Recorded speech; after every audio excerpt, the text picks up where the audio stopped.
Welcome back, everybody, to another deep dive. Today, we're going to be tackling something pretty wild, the nomination of Jared Isaacman to lead NASA. It's certainly a headline grabber, isn't it? It really is. Yeah. Isaacman, the billionaire who commanded those private SpaceX missions, is potentially going to be in charge of the entire space agency. And what's really fascinating is the timing of this whole thing. Right. It came just weeks before the new administration takes office. There's no transition team in place at NASA yet. It's highly unusual. Isaacman's background is also quite different. He's not your typical candidate, not a career politician, definitely not a seasoned space agency insider. No, he's not. He's coming straight from the world of tech entrepreneurship and private spaceflight. Yeah, it's a really bold choice. For those who might need a quick refresher, Isaacman built his fortune by founding and leading Shift4 Payments. That company handles billions of dollars in transactions every year. But it's clear his passion lies elsewhere, pushing boundaries. Yeah. First, as a record-setting pilot, co-founding an aerobatic jet team, then building Draken International to train military pilots. Right, and then that drive took him to space. He commanded and financed two pretty high-profile SpaceX missions. Yes, Inspiration 4, the first all-civilian crew to orbit the Earth. And just this year, Polaris Dawn, which set an altitude record and featured the first ever private spacewalk. It's really incredible to think about. These weren't just joyrides for the wealthy. They were packed with scientific experiments, ambitious goals. Right, and those Polaris missions are just the start of a much larger program that he's spearheading. Yeah. So it's obvious that he sets his sights high. Yeah. Which brings us to another intriguing layer to this whole story, his connection with Elon Musk. Oh, absolutely. The SpaceX founder is a key figure here. We can't forget that Musk is also advising the incoming administration, and he has his own grand vision for Mars colonization. This is significant because Isaacman has been openly critical of NASA's current lunar program, Artemis, particularly its cost and its reliance on the Space Launch System, that massive rocket designed to return astronauts to the moon. Yeah, the SLS. Exactly. And instead, he's been advocating for the use of SpaceX's Starship, that fully reusable system intended for both lunar and Martian missions. It is. So you have to wonder, what will this nomination mean for NASA's direction? That's the million-dollar question. Could this be a turning point for the agency? Possibly. With more emphasis on commercial partnerships and bolder goals for human exploration. It's exciting to think about.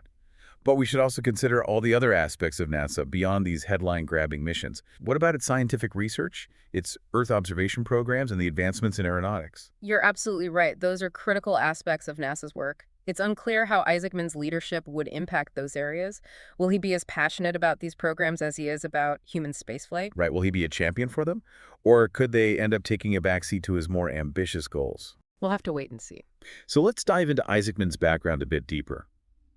What exactly are the experiences and qualifications that he's bringing to the table? And how might they translate, for better or worse, to leading an agency as complex as NASA? Well, it's interesting to look at those Polaris missions, not just as technological achievements, but as insights into Isaacman's leadership style. Leading and funding these privately financed missions required a really unique blend of vision, risk-taking, and technical acumen. Right. It wasn't just about writing a check. No, not at all. Correct. It was about assembling the right team, setting ambitious goals, and managing these complex operations in a really high-stakes environment. That's a great point. Yeah. But leading a private venture is a different beast than managing a government agency, right? It is. You have bureaucracy, congressional oversight, a multi-billion-dollar budget to contend with. These are areas where Isaacman has no prior experience. Absolutely. And that's where some potential challenges arise. How will he navigate the complexities of government bureaucracy and the political pressures that come with leading a high-profile agency like NASA? It's a whole new ballgame. Right. And then there's the question of his ties to the commercial space industry. Could that create conflicts of interest? Or could it actually be an advantage, bringing valuable expertise and connections to NASA? It's a double-edged sword for sure. On the one hand, his experience working with companies like SpaceX could be invaluable in fostering commercial partnerships and accelerating innovation. Right. But on the other hand, it raises those questions about impartiality. Will he truly represent the interests of all stakeholders, not just his former colleagues in the private sector?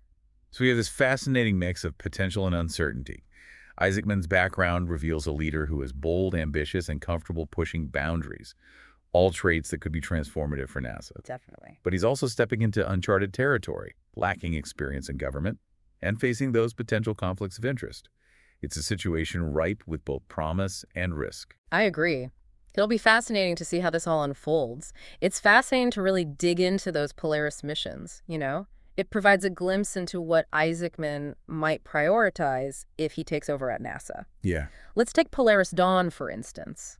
It wasn't just about setting an altitude record. No, it wasn't. Every aspect of the mission seems geared toward gathering data and testing technologies for future deep space exploration. Right, like they conducted those experiments on the effects of space radiation on the human body. Exactly. Crucial for those long-duration missions, especially to Mars. You know, prolonged exposure to space radiation. It can damage DNA, increase the risk of cancer. Right. So understanding and mitigating these risks is absolutely essential for making sure astronauts stay healthy and safe on those multi-year journeys. And they even did genetic sequencing in space. I know. Isn't that incredible to think how far we've come with these technologies? Yeah. And then there's the testing of new spacesuit technologies. Oh, right, which will be vital for those future moonwalks and Martian exploration. Exactly. And they experimented with Starlink's laser-based communication system, Oh, wow. which could be a game changer, you know, for maintaining that high bandwidth communication with spacecraft far from Earth.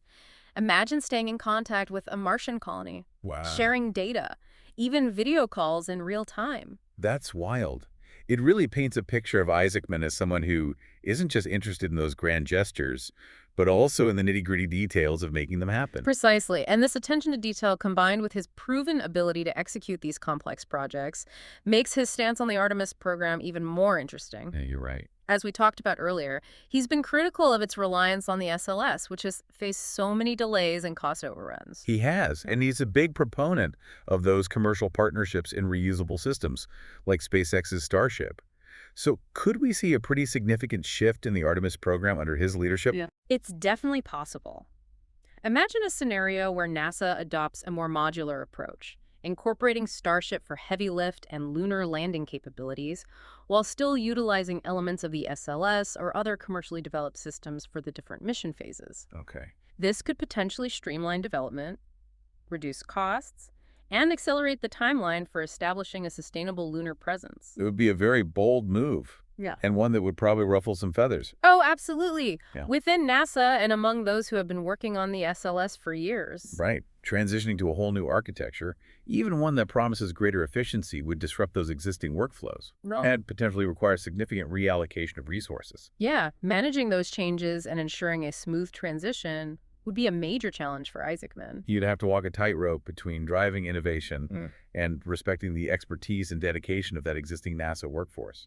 It's a delicate balance. It is alienating the very people he needs to implement his vision would be a recipe for disaster.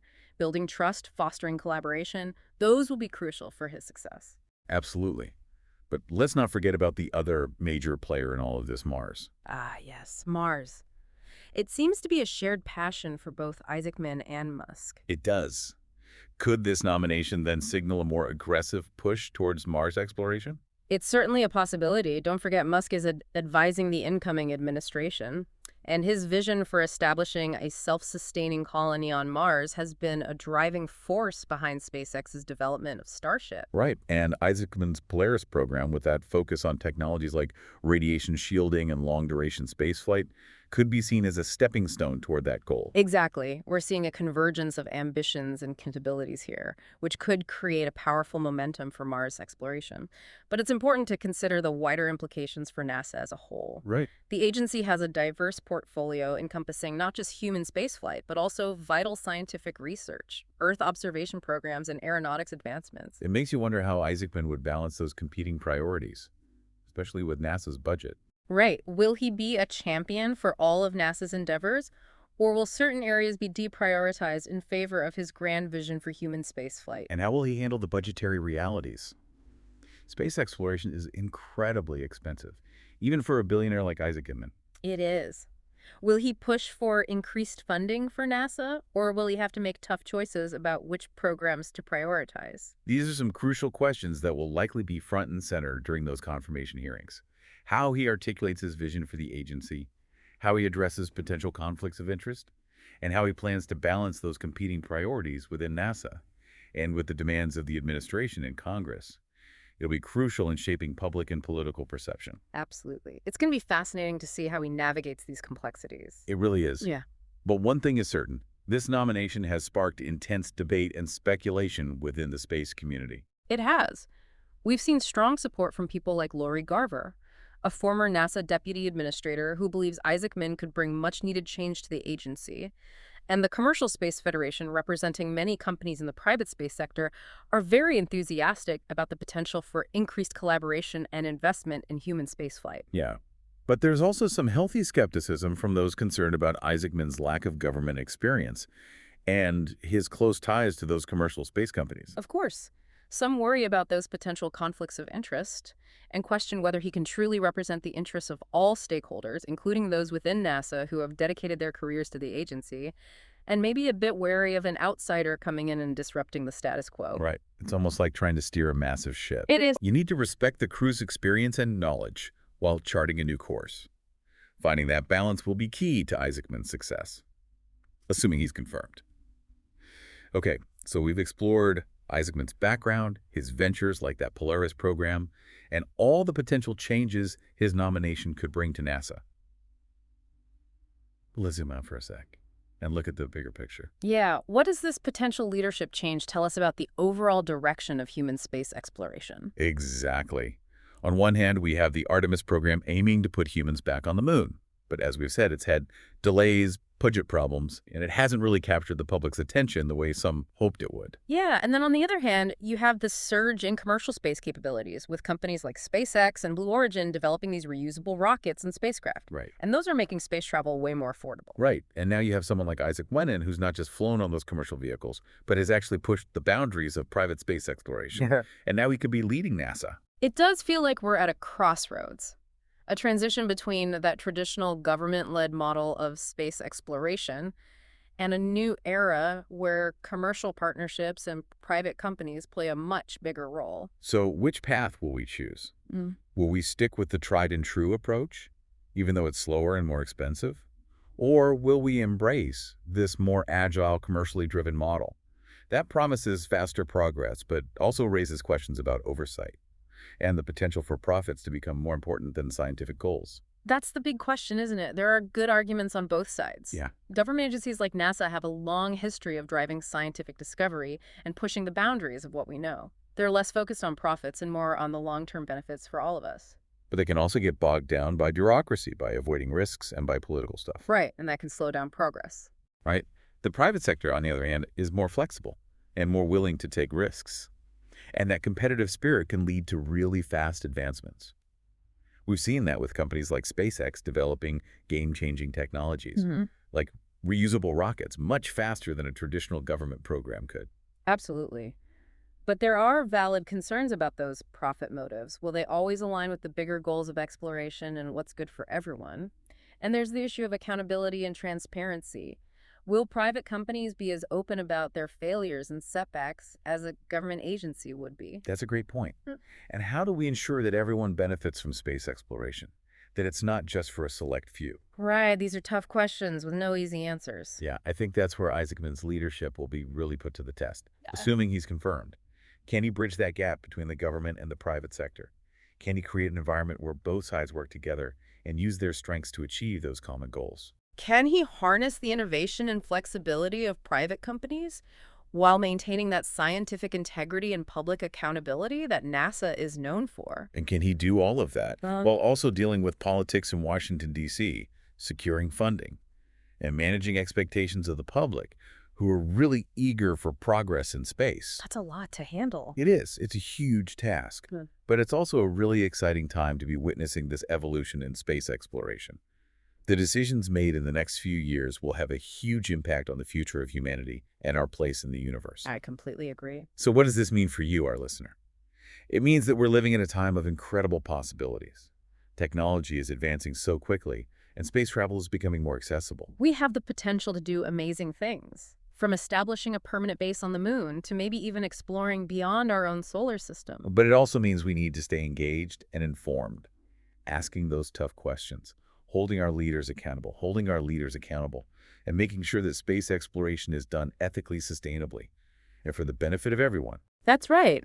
Stay curious, keep exploring, and never stop asking, what if? The future of space is in our hands. And that's a wrap for this deep dive. Thanks for joining us as we explored what Jared Isaacman's nomination could mean for NASA. We'll be back soon with another deep dive, so stay tuned.